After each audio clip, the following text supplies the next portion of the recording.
So when looking at all those positions in your organization, the first question is, do I desire it? It's the heart. Do I desire this? Is this something that gets me out of bed in the morning? Is this something that gives me the emotional paycheck, right? Because 67% of the people that burn out or quit their job quit because of the lack of emotional paycheck, not the financial.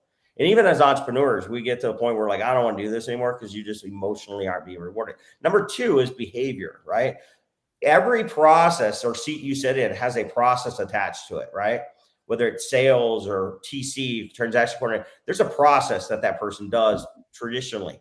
You got to ask the question, what behavioral traits do I want or do I need to do that process properly? We use predictive index and we assess people's behavioral traits based on what that process needs, right? So the hands, the skills. Skills is like, what training do I have?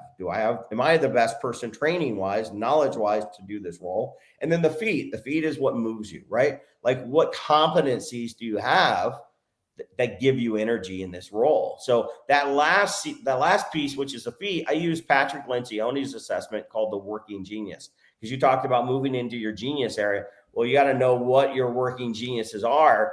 And Patrick is a friend of mine. When he actually created the working genius, he created it based on Ephesians 4 in the Bible. He said, we all have God-given talents.